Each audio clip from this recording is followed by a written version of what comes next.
right. Welcome to Latterday Women Warriors. We're glad you're back. It's been a whirlwind of things happening. And we've kind of been a little slow in putting things up, and we apologize for that. And life's starting to settle down, although now it's all church stuff is all flying all over the place now. But today we have, like I always say, a juicy topic. We're going to talk today about something I did not know. And I learned today and have some feelings about. And that is about some thing that is prohibited at church. And that is if you are not a current member of law enforcement, you may not have a weapon at church. Now that may seem like, well, duh. Okay. And I can see how people are like, well, of course, whatever. It's a church building, Myrna. Why would you need a weapon at a church building? You walk into the church, you sit down, you take the sacrament, you hear some people talk, you move rooms, hear more people talk. Why would you care about a lethal weapon? I would, if before Sunday, I probably would have said exactly the same thing. It's not that it's prohibited by their ability as a church to make their own policies within their buildings and their places that they own. Okay. Church properties, including temples, including stake centers, including the conference center, including all of these places that they have as places of worship. Which now makes me wonder, can you have it at the church history library? It only was like places of worship. All right, now that makes me think about that. Anyway, so the reason I have some angst about that is if I am getting my information correctly, that the gunman that happened on Sunday would have not been taken down probably as quickly. Because information I have is that the people that first confronted him with weapons were some people from the congregation. Now, that's what I have. It may be totally wrong. But like I said, when we were talking, Jen, I've worked in EMS and I have a hard time believing that they showed up. And this is what they said in the press conference, that they arrived in 30 seconds. Yes. They've repeated that over and over. To me, I don't know how you can arrive in 30 seconds and have inoculated the threat. So I tend to believe, having been in EMS and having seen things like this for a good 10 years of my life, to me, it had to have been somebody that was carrying. And my understanding is they were police officer and there was an NDR officer also. Yes. So that makes total sense to me. I don't question that at all, just from the experience I've had. It would take longer than that to drive your car into the parking lot and get out of your car. Yes. As the police officer. So I have a hard time not, you'd have to truly convince me that it wasn't somebody there with some extremely good evidence. But I think things would have been worse if he could not have been taken down so easily or so quickly. Not easily, quickly. It wasn't easy because we lost people. So how do you feel about that, Jen? Because I get why, but I don't like it. And I laugh because I'm wondering, because this information is getting out there a little bit more right now to the general, I think, LDS membership. And this isn't the first time something has happened at a church. Right. And we know that in the latter days, we're going to be persecuted. The Book of Mormon shows that. Other scriptures and prophecies show that. What does that mean for us? Because as you and I were discussing it a little bit, I said, so is it going to start to be that just going to church on Sunday is a complete act of faith? With it being prohibited that no one can have firearms? Am I going to be praying for a police officer to move into my ward and hope that he's good with carrying his weapon while in church? Because not every police officer is going to be comfortable with that, because they also think a house of worship, a church on Sunday, is stake center, is not the place to have a firearm.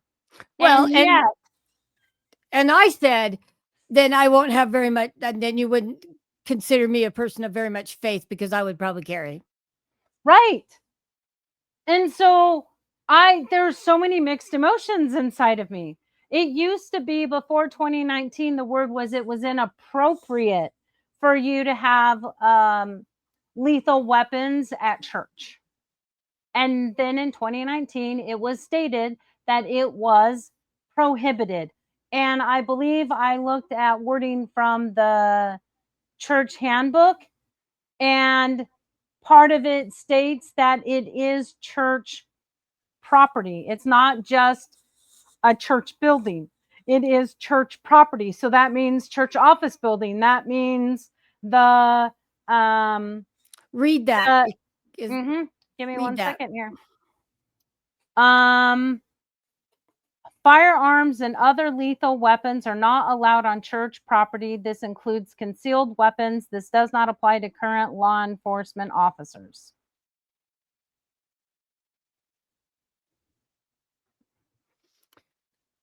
Okay, then that doesn't. Okay, I'm going to be a little. So there are detail oriented here.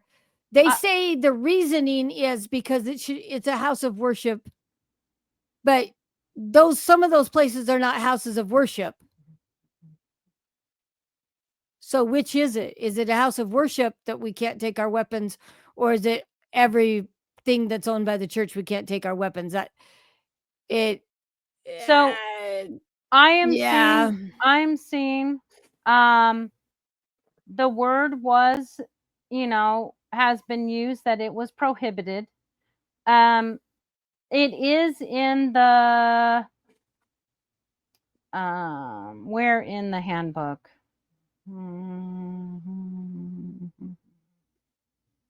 I'm just looking. It's in the care and use of, it's specifically under the care and use of meeting houses. So I think it could be a broad interpretation, which is why I'm going to Elder Oaks, being a lawyer kind of guy. So it's in number 35, care and use of meeting houses, if anyone wants to look it up for themselves. So meeting houses, if that is the full term, what is considered a meeting house? Is that just a church and a stake center, or other church property? I think temples are meeting houses too. Okay, so yeah, but I wouldn't say the church office building was a meeting house. I wouldn't say the church history library is a meeting house. They're set apart as church buildings, but I would like to know what a lawyer would think about that detail of would it stand up in court? Yeah, right. Right now, if people see me looking down, it's because I'm trying to actually find the section. I've been seeing quotes and stuff everywhere, but the actual section of the meeting house. It's supposed to be section 35. So I'm trying to see what the actual handbook itself says.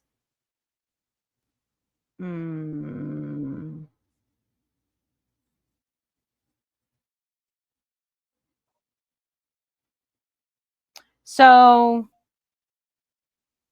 yeah, that what I just read is what the handbook currently says, as far as I'm aware. And it says, 35.1 is the purpose for meeting houses: worship, sacred ordinances, teaching, ministering, roles and responsibilities, meeting house, facilities department, facilities managers, stake presidents, bishops for providing and maintaining meeting houses.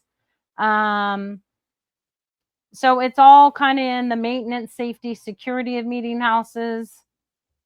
And what's allowed, what's not allowed in meeting houses. Yeah. So that's where it kind of falls in.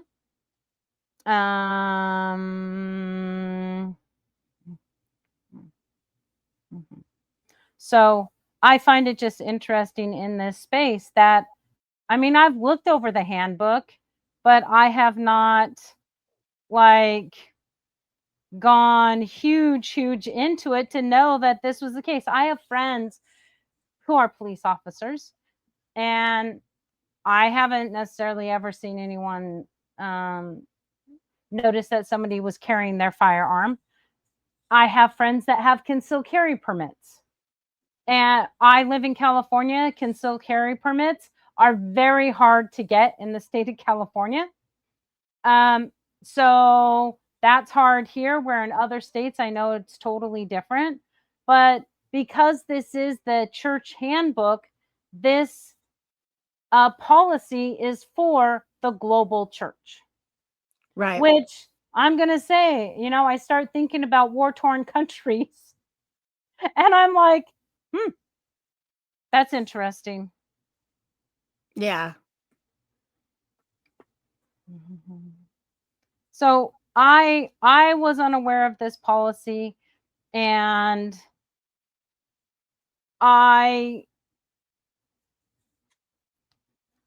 it really makes me wonder, moving down the road.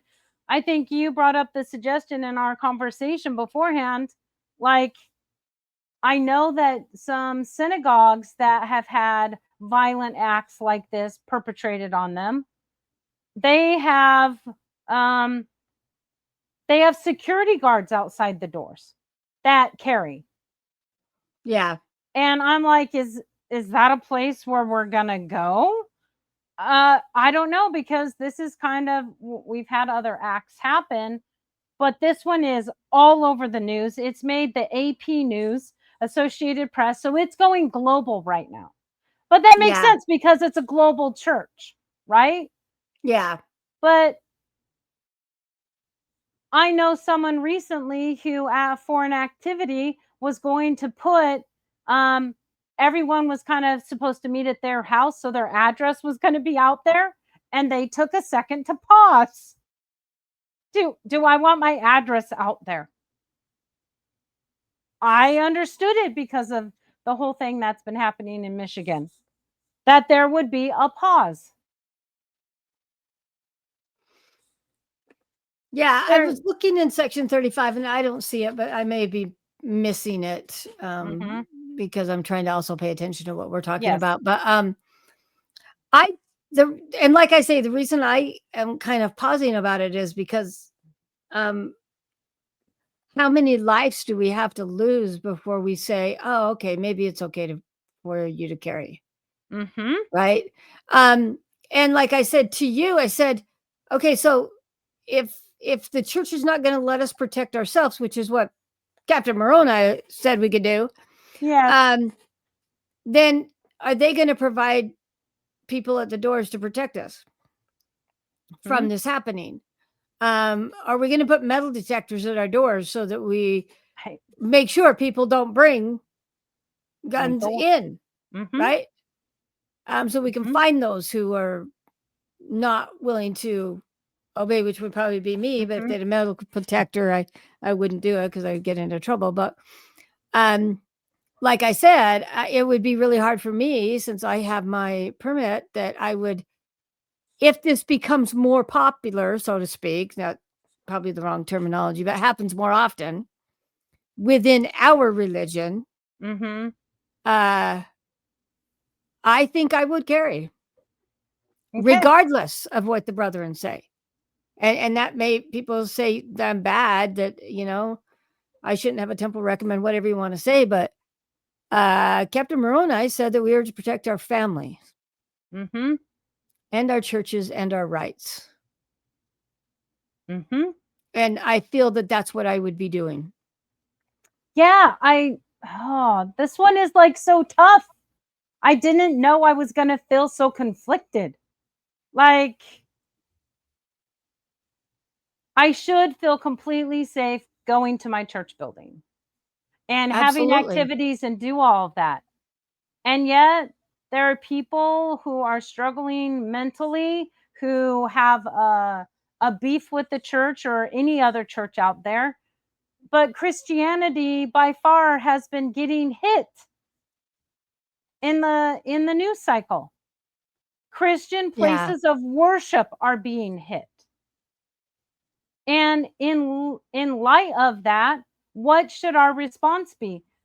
We've been talking about President Nelson and his many talks about being a peacemaker. Yeah. And what do you do with this? Right.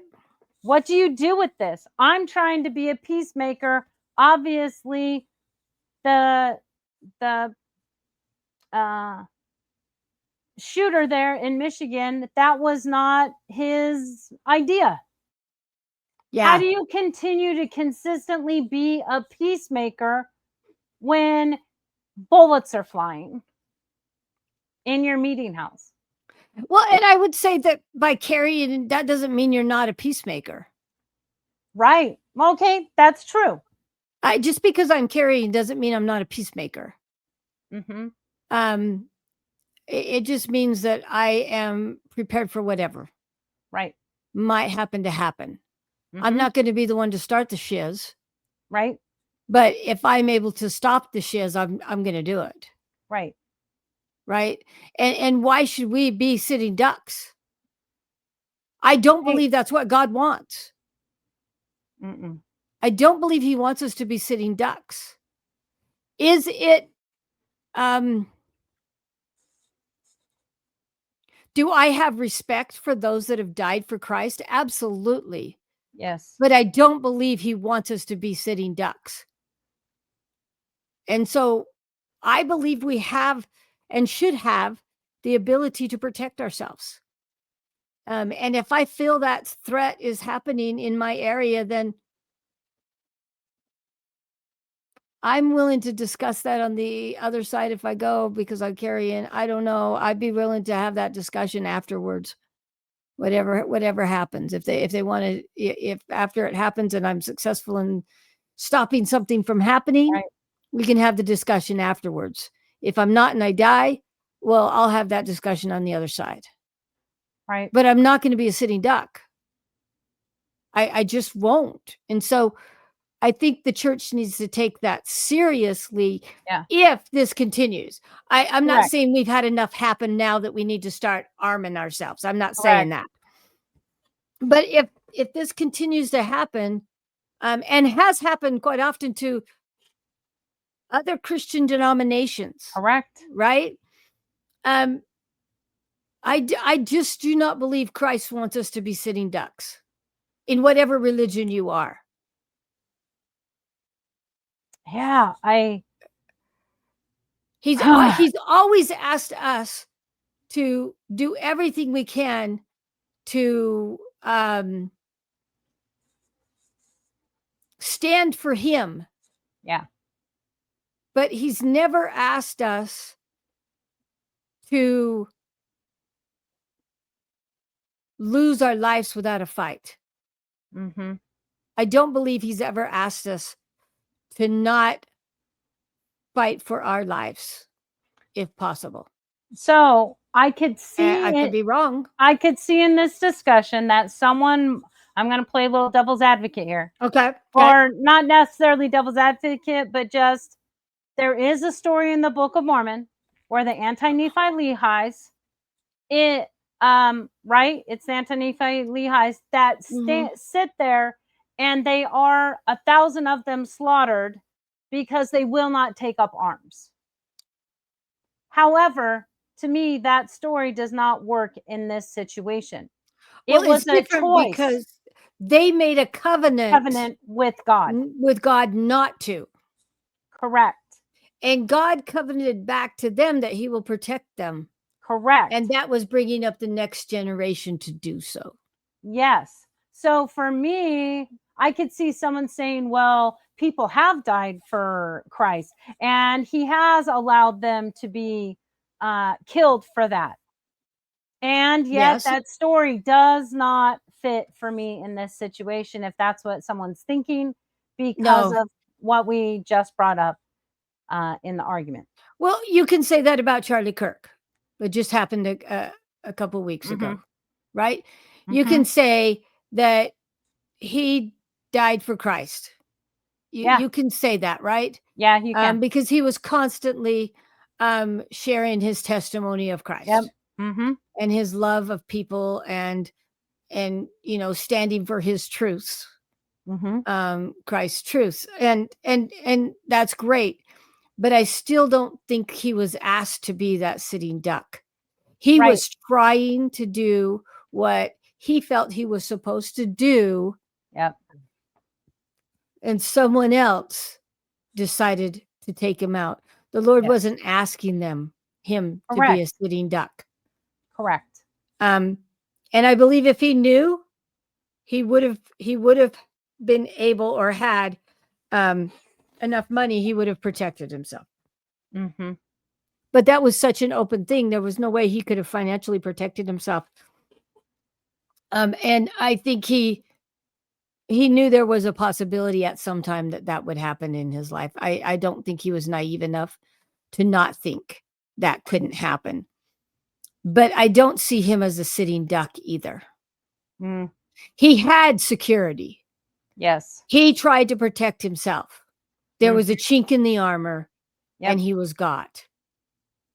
But he was not a sitting duck. I don't think you can call him a sitting duck because he had people there to protect him. I'm going to agree with you on that one.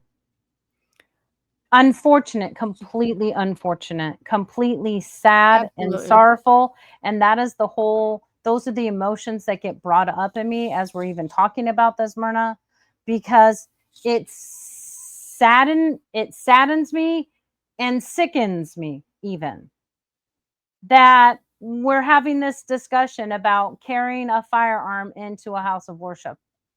There should be no reason to have this discussion. And yet,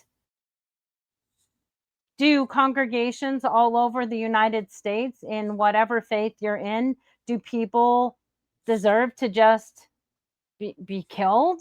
Of course not. They are there trying to be, most of the time, trying to be better human beings. But here's a question I have. What's wrong with having your weapon at church? People wore them all the time, not necessarily for protection, but that was just what they wore. I mean, your cowboys, your Texas, everybody used to just carry them around. I remember growing up, the boys that had trucks, they had their rifles on rifle rack. Rifle rack on the back window of their truck, and the rifles on it. It wasn't because they wanted to do anything. It was because that was just the way it was. And to me, my question is, what's wrong with that? Okay, I'm not saying I would do it, but I'm saying, at what point did that become unacceptable to have your gun with you whenever you were doing things, whatever it might be? I When don't did that know. become unacceptable? I don't know when it became unacceptable, and yet like, there's an instinct in me that says a firearm at church, it feels like it doesn't belong there because it isn't enforcement of some type. Like, there's it's a negative connotation about having a firearm in a place that's supposed to be about peace and sanctuary and serenity. A firearm seems out of place there. But isn't that what And gives us yet, our peace? Isn't that oh, what gives us our peace? Isn't that well, what gave us our freedoms here in the United States? it is. Isn't that what our young men It walk, is. young women now also walk Mhm. around to protect our country with a firearm? It just because they don't I use know. it, or even if they do use it, the use of it is not the question. Mhm. Because I'm not saying I'm going to walk into a church and use it, No. but I also don't think that we should be sitting there as sitting ducks. If if I feel like I should have it that day at church, what is wrong with me having it? When did it become a threat to have a gun? Most of the time, and if you are a carrier of a Mhm. gun, you and you and you and you carry for the right reason, there are some that don't. You carry for the right reason, you carry in order to be ready, not to be instigator. Right. In fact, like I said to you, what's going to stop crime at my house? A sign that says I am an NRA card carrying member, or, I have a lawn sign that says no guns here. Which house on the block? If one sign was on my neighbor's house and the I don't carry guns was on my lawn, which house gets robbed? It's not that Yeah. hard. It's not that hard to see that it is a deterrent. And I know Well, there are other countries like Britain where no one carries a gun, but instead everyone carries knives and they have knife death. The violence still happens.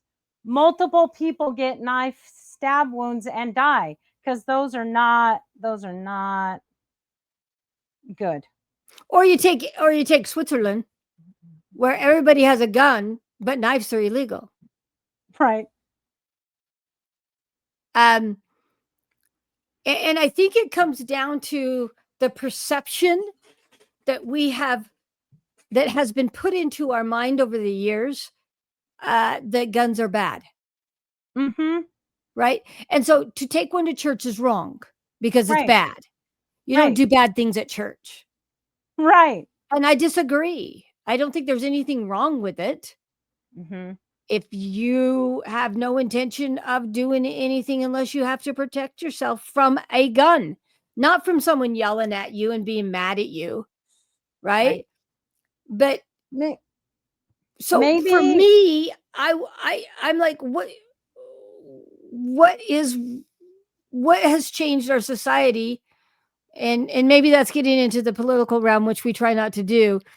What has changed the society to say that it is wrong to have a gun?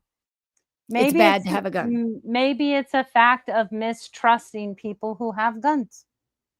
Because No, if we're in a situation, can I trust that your aim will take the guy down, or is it going to hit my kid? no. Maybe there's a mistrust that you aren't great with the weapon, maybe. But I know the flip side of that is if you have a gun and you take it out, you are accepting the responsibility of discharging that weapon. Right. If you take it serious enough, Yes. you are responsible for whatever happens at the moment that you choose to pull that out. Not that you choose to shoot it, Correct. not when you choose to exit a bullet out of it, but the moment you Moment take it you take it out of out. its hiding space or out of its holster or whatever you Mhm. take it out, that is when you have the responsibility. and you have to make the right choice at that moment. And I guess the most of the people that I know who have owned guns, I find them to be completely responsible in that, and that they understand the actual nature of what it means to pull that out. Yeah, you don't pull it out to be a deterrent. If you're going to pull it out,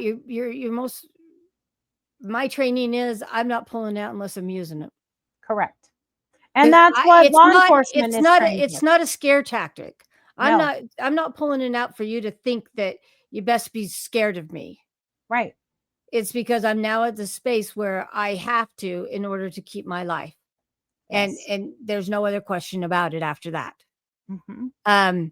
So you have to have the correct training. And but our society is now in a place where the gun itself is what is bad, and that's not what is bad. It's the decision of the person behind the gun that is bad. Right. That could be bad, I guess I should say, because not all of them are. Correct. So the interesting part here is you work in the school system. It's the same discussion in the school system with the problems of shootings when it comes to schools. And should we have metal detectors? Should that be part of having to get an education and being safe? Should you have teachers that can carry? Should you have, like, they have all of these same questions. It's just landing in a religious setting now. right. And that's the thing. Here in Utah, at least, our Congress or House has made the decision. They've both passed the law that every school has to have an armed officer in them. Okay. At this point. So why is that okay here in Utah, but the church is not okaying us protecting ourselves in our own buildings?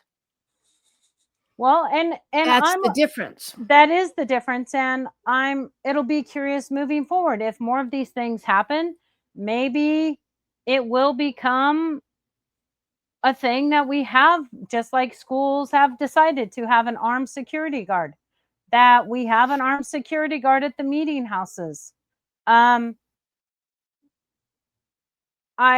I find it to be so unfortunate that society is in this place. Yeah, I agree. That is so unfortunate.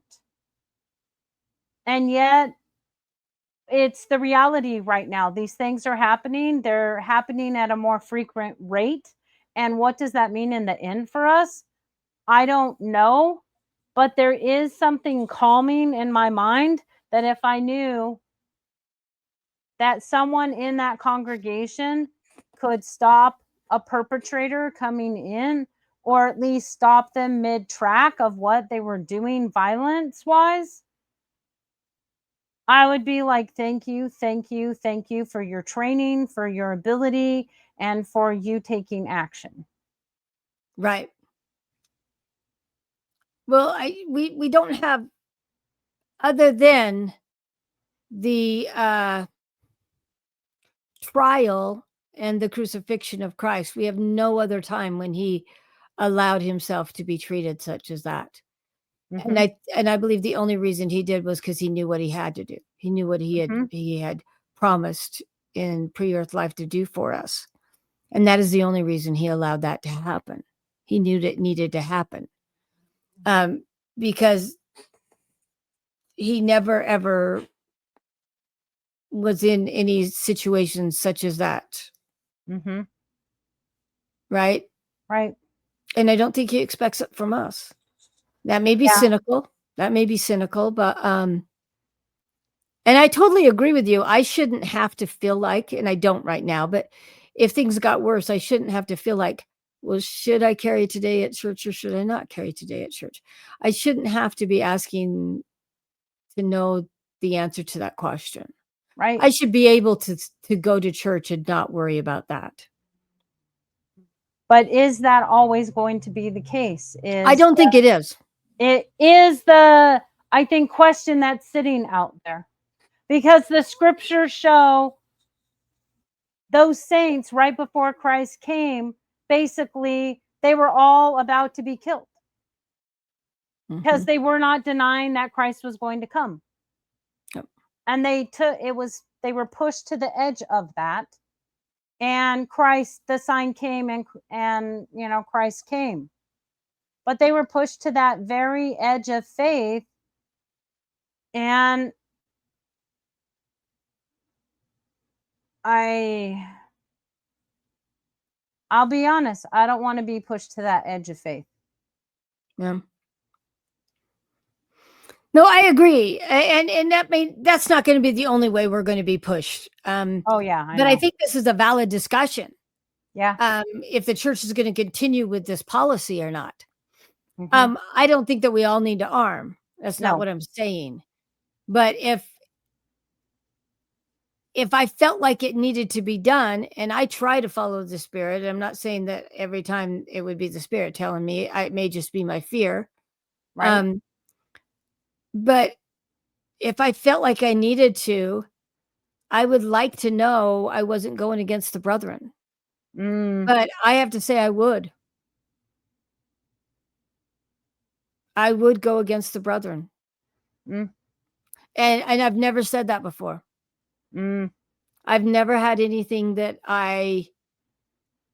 since I've committed myself to come back to church and committed myself to church, I have never said that I would do that. But I absolutely would do this. For me, though, I would think, and you can tell me if I'm right or wrong on this for you, Myrna, because this is about life and death, like actual life and death in going into a meeting house. That to me is different than looking at all these other policies, and we can say whether it works or not. We know lots of people who disagree with portions of the policy, but they still go forward and sustain the brethren. Right. And so this one feels, when I saw the pictures of the meeting house completely burned out. Yeah. I sat there and was like, oh man, this is real. This is real. They just lost their house of worship. Wards will have to meet somewhere else, and it's going to be something for them to recover from. That's a traumatic experience. Yep. And absolutely. I'm thankful. I'll be honest. I'm thankful it's not me. It's not my ward. Or a ward that I've happened to visit. It could have been that odd day when you're like, oh, I'm passing through the area and I'm going to the 10 o'clock ward or the 10:30 ward. You just don't know. And so I can see people being apprehensive right now. And yet I trust that the Lord has us. I trust in his atonement. I trust in his ability to heal and to help people get through this. And I also trust that he'll help me as I think through these things and how I'm fully feeling in this. Well, yeah. And people say that I'm just afraid to die. I'm not afraid to die. I'll be honest on that. I would like to keep the number of casualties down. Right. And I know that I could provide that protection and help. It wouldn't be about me. It would be about others, is why I would carry.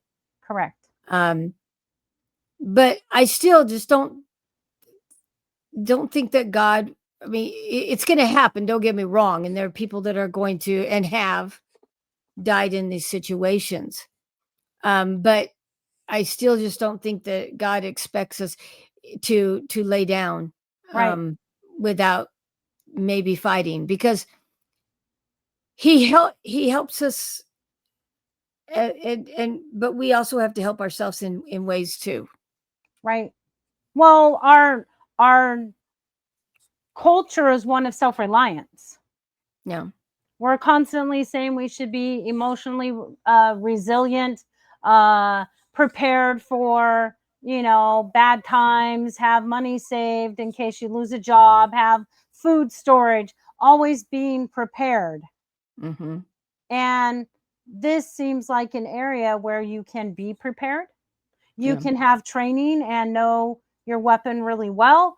You can get better at your ability to be on target and use that weapon. You can do all of those things to be a help in situations.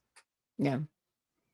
And it's just going into another arena now.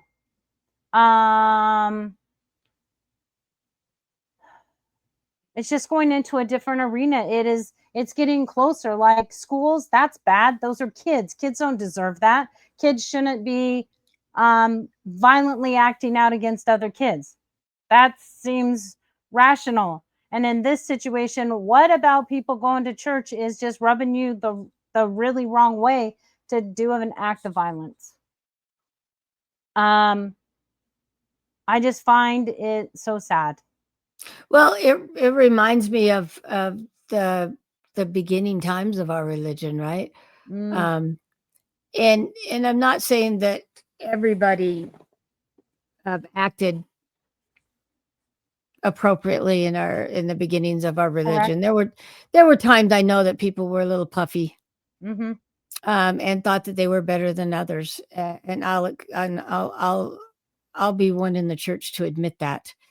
But still, how do you justify an extermination order for the Mormons? How do you justify running them out of their houses and making them move to another state? How do you justify making them walk across a frozen river in the middle of winter when they probably didn't have the shoes or the materials or the clothes or whatever they needed to make it happen, right? Yep. How do you justify that? And all because they believe differently than you do. That is so hard for me to even understand. I don't get it. And we're back in that space again. That was a good connection, Myrna. That's what we're seeing right now. And not just our church. Right. There's a lot happening with the Jewish religion. There's a lot happening with the Catholic religion. There's a lot happening with all Christian denominations are having some of this happening in somewhere, right, in their religion as a whole, from what we've seen in the United States. And maybe there's some other places too, but I don't see that news as much, so I can only speak to the United States. But it has a lot to do with what's happening with Christians right now. And we believe in someone who always taught love and kindness to everyone, regardless of who they are, right? Yes, we have to live his Christ's commandment, Heavenly Father's commandments, right? If we love him, if you love me, keep my commandments. But that doesn't mean that we don't treat someone who doesn't any less than we would treat someone who does. And so, but yet they're going after a religion that believes in the person who taught that very concept.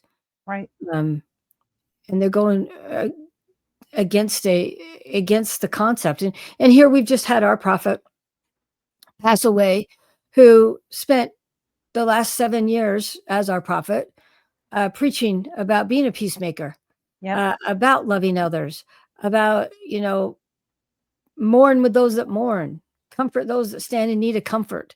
That was his message for the whole 7 years. He was our prophet. And we get this, and I'm not saying it's connected, but he dies, and then we have this major tragedy, attack on us. mm-hmm. And we have to remember that we are to be those peacemakers. I'm sure there's some who don't want to be. Oh, I'm sure that we're in that congregation. mm-hmm. I am sure of it. And I've heard that his family is having some terrible things said about them, and some of those kind of things. And I say, don't do that. His family should not take the responsibility for what he has done. Right. We should love them. We should want to help them. We should, raise money for him and his family as much as we do for the other people that need it, that will have medical bills or have a funeral to pay for that they weren't ready for, or mm-hmm. I know there's GoFundMe's for all of those, where we need to have that GoFundMe for his family too. And I believe Thoughtful Faith is setting that up. Mm-hmm. And we need to be that religion that is willing to do that. What our prophet has asked us to do, we need to step up and do what he's asked us to do. That, I think, is what would make him smile on the other side. Right. Yeah, I think you're right on with that one, Myrna. And I would also say that continue to be praying for all those families. And I know that I've seen other religions have an outpouring to the Church of Jesus Christ of Latter-day Saints members with Absolutely. this. Mm-hmm. And for anyone listening, I appreciate those prayers, because this is going to have a lasting effect in different ways as we all move forward. And all the prayers and the thoughts and that are so appreciated. Absolutely. There are some members of our church that will be afraid to go to church, even though it didn't happen in their state. Correct. But to those, I say, hold to that iron rod and trust in your Savior. Mm-hmm. He loves you. He knows who you are. He will comfort you, and he will help you take those steps to go back to the building Sunday. Well, we don't have to Sunday to watch on your TV Saturday and Sunday, and get the spiritual uplifting you need in order to go back to the building the next week. I think it's poignant that we have conference and have a break from going to the building, now that I think about it, and be able to listen to our leaders, and maybe have a new prophet, a new president and prophet by that time. I don't know, but know that they are actively guiding our church at this time. So thank you for being with us today. Yes, thank you. So Jen would not carry, but Myrna would. There we go. So I don't know. Whoever you want to come to church with, come to church. Or go to your church, and whatever church you belong to, kneel down and thank your Heavenly Father and your Savior for all the many blessings in your life, and for the love that you feel from them. And then ask them to walk with those that are suffering at this time. And with that, we thank you and ask you to subscribe and hit the like button, and come back with us again. But thank you for all that you do for us, and for the blessing of having a group of people that want to listen to these crazy women speak. So thanks again. And remember to fight for truth and righteousness in these latter days, and have a good time. See you later. Bye. Okay, bye.